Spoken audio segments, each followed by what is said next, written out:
اب آپ نے تربیت دی. تربیت جو ہوتی ہے اس کو نوٹ کر لیجئے. ہمارے ہاں بدقسمتی سے جب خلافت راشدہ کا نظام ختم ہو گیا اور ہمارے ہاں مذہب اور سیاست جو ہے علیحدہ ہو گئے. حکومت اب بادشاہوں کی ہے، بنو امیہ کے ہوں، بنو عباس کے ہوں، کوئی اور ہو، اور جو روحانی ہے رہنمائی وہ صوفیاء کر رہے ہیں، علمی رہنمائی علماء کر رہے ہیں. یہ تقسیم ہو گیا. جبکہ خلافت راشدہ کے دوران حضور صلی اللہ علیہ وسلم کی موجودگی میں تو کوئی اور سوال ہے ہی نہیں. آپ ہی سپہ سالار بھی ہیں، آپ ہی قاضی القضات بھی ہیں، آپ ہی داعی بھی ہیں، آپ ہی مبلغ بھی ہیں، آپ ہی سب سے بڑے معلم بھی ہیں. تو یہ ساری حیثیتیں ایک فرد میں جمع تھی. لیکن خلافت راشدہ تک بھی یہ ساری حیثیتیں جمع تھی. حضرت ابو بکر ہیں، وہی امام ہیں، وہی خطیب ہیں مسجد نبوی کے اندر، وہی سب سے بڑے صوفی بھی ہیں، روحانیت کے اندر بھی وہی رہنمائی کریں گے. اور پھر یہ کہ سیاست جو ہے، حکومت ہے، اس کا بھی اختیار ان کے پاس ہے. لیکن بعد میں جب تقسیمیں ہو گئی تو پھر جو ہمارا خانقاہی نظام وجود میں آیا ہے اس نے تربیت اور تزکیے کے لیے کچھ اور نئے طریقے ایجاد کیے. یہ مراقبے ہو رہے ہیں، یہ ذکر کی نئی نئی شکلیں ہیں جو ایجاد ہوئی ہیں. یہ کیوں کی گئی؟ اس لیے کہ در حقیقت دین اور دنیا کی جو دوئی قائم ہو گئی اس کی وجہ سے وہ جو نظام تربیت تھا محمد رسول اللہ صلی اللہ علیہ وسلم کا وہ ختم ہو گیا. وہ نظام تربیت کیا تھا؟ حضور نے تربیت کیسے دی؟ سب سے پہلی بات جو کسی انقلابی تربیت میں ضروری ہے وہ یہ ہے کہ جو بنیادی نظریہ ہے وہ پختہ سے پختہ ہوتا چلا جائے. اس میں کہیں ضعف نہیں آنا چاہیے. اس لیے کہ ظاہر بات ہے وہی شخص قربانی دے گا کہ جس کے ذہن کے اندر وہ اپنا عقیدہ پختہ ہے، ایمان راسخ ہے، جاگزی ہے. اس اعتبار سے قرآن کا پڑھنا پڑھانا، آپ اندازہ کیجئے خود حضور سے خطاب کر کے فرمایا گیا شروع میں، یا ایھا المزمل قم اللیل الا قلیلا نصفہ او انقص منہ قلیلا او زد علیہ ورتل القرآن ترتیلا. اس قرآن کو ٹھوک ٹھوک کر اپنے اندر اتاریے. اور یہی کام صحابہ کرام، اصل میں خطاب حضور سے ہو رہا ہے لیکن اصلاً تو یہ امت سے کہا جا رہا ہے. ان ربک یعلم انک تقوم ادنی من ثلثی اللیل ونصفہ وثلثہ وطائفۃ من الذین معک. آپ کے ساتھ جو ایمان لائے اس طریقے سے قرآن مجید جو ہے ان کے ذہنوں میں، ان کے قلوب میں، ان کے وجود کے اندر سرایت کر رہا ہے.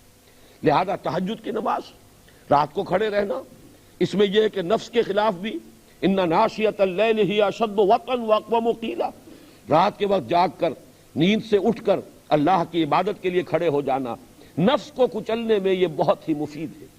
البتہ جیسے جیسے مرحلے آگے آئے پھر وہ تہجد کی بجائے پنجگانہ نماز، جب یہ پنجگانہ نماز آ گئی فرض نماز، تو پھر فرما دیا گیا کہ جتنی شدید ٹریننگ آغاز میں آپ کو دی گئی ہے اے مسلمانوں اس کا احاطہ تم نہیں کر سکو گے، اس پر پابندی نہیں کر سکو گے. اللہ تعالیٰ کے علم میں ہے علم ان سیکون منکم مرضی وآخرون یضربون فی الارض یبتغون من فضل اللہ وآخرون یقاتلون فی سبیل اللہ فاقرؤوا ما تیسر منہ واقیموا الصلاۃ وآتوا الزکاۃ. جب یہ کیفیت ہو گئی تو اب رات کی اتنی مشقت نہیں جھیل سکو گے. آخر کبھی بیماری بھی آئے گی، کبھی سفروں پر بھی ہوگے، کبھی اللہ کی راہ میں جنگوں کے لیے نکلو گے تو یہ مشقت جھیلنی جو ہے آسان نہیں ہوگی. لہذا جتنا بھی ممکن ہے قرآن کو پڑھو. قراءت قرآن لازم ہے اس لیے کہ اسی سے تمہارا نظریہ تازہ ہوتا رہے گا، اسی سے وہ فکر جو ہے ایمان اس کے اندر گہرائی اور گہرائی جو ہے بڑھتی چلی جائے گی. باقی نماز قائم کرو، زکوٰۃ ادا کرو، یہ ہے در حقیقت جو بدل ہو گیا اس رات کی شدید ریاضت کا. لیکن جان لیجئے اسلام کی تربیت، انقلابی تربیت میں سب سے پہلا جو ہے سب سے مؤثر عمل وہ قرآن مجید کو زیادہ سے زیادہ اپنے باطن میں اتارتے رہنا اور تازہ رکھنا، استحضار رکھنا، کہیں ذہول نہ ہو جائے، کہیں کسی درجے میں بھی انسان جو ہے اس کا فکر دھندلا نہ جائے. نمبر 2 چیز اب نوٹ کیجئے کہ اس اسلامی تربیت کا دوسرا اہم ترین حصہ جو ہے ایمان میں سے ایمان بالآخرہ. یہ یقین جتنا مستحضر ہو جائے کہ یہ زندگی عارضی زندگی ہے، اصل زندگی موت کے بعد کی زندگی. ان دار الآخرۃ لہی الحیوان لو کانوا یعلمون. اصل میں تو آخرت کا گھر ہی زندگی ہے، کاش کہ انہیں معلوم ہوتا. میں کل وضاحت سے بیان کر چکا ہوں. جس شخص کا یقین اس بات پر ہو جائے گا وہ تن من دھن لگا دینے میں اسے کوئی باک نہیں. یہ تن من دھن کو سنبھال کر تو وہ رکھے گا جو یہ سمجھتا ہو کہ کوئی اور زندگی نہیں ہے. یہ اگر خرچ کر دیا میں نے تو گویا کہ خرچ ہو گیا، ضائع ہو گیا. لیکن اگر تصور یہ ہے کہ نہیں یہ تو جمع ہو گیا اللہ کے بینک میں، وہ بینک جس کے لیے کوئی اندیشہ نہیں ہے، وہاں پر کوئی ہمیں خطرہ نہیں ہے. آپ کو تو یہاں خوب اندازہ ہے نا کہ ایک بینک نے جو کچھ کیا ہے یا جو کچھ اس کے ساتھ ہو گیا ہے اس سے اب شاید لوگوں کو بینکوں پر بھی وہ اعتماد نہیں رہے گا اور سوچیں گے. لیکن یہ کہ ایک بینک ایسا ہے جس میں کوئی اندیشہ نہیں، وہ اللہ کا بینک ہے. یہ عقیدہ آخرت ہے در حقیقت کے جو وہ سرفروشی اور جاں فشانی اور اپنا سب کچھ اللہ کی راہ میں لگانے کے لیے انسان کو آمادہ کرتا ہے کہ اسے معلوم ہے کہ اصل زندگی تو وہ ہے، اور جو کچھ میں یہاں خرچ کر رہا ہوں اللہ کے لیے، جو کچھ میں محنت کر رہا ہوں اللہ کے دین کے لیے، اس کا مجھے بہت بڑا اجر و ثواب اللہ کے ہاں ملے گا. پھر یہ کہ باہمی اخوت، آپس کا بھائی چارہ، جیسے کہ میں نے بھی وہ آیت ابھی پڑھی کہ یہ محمد الرسول اللہ والذین معہ اشداء علی الکفار رحماء بینہم، آپس میں انتہائی شفیق اور مہربان. یہ اخوت جو ہے، جس کی ایک مثال جو ہے غزوہ احد میں سامنے آئی، وہ واقعہ آپ نے سنا بھی ہوگا کہ آپ کو معلوم ہے کہ بہت سے مسلمان شہید ہوئے، 70 شہید ہوئے. ان میں جب جنگ کے بعد کیفیت ہوئی کہ 3 زخمی تھے، جن میں سے اس وقت جبکہ خون بہت نکل جاتا ہے، جس میں سے پیاس کا شدت سے احساس ہوتا ہے، تو ایک زخمی کہہ رہے ہیں الاچ الاچ.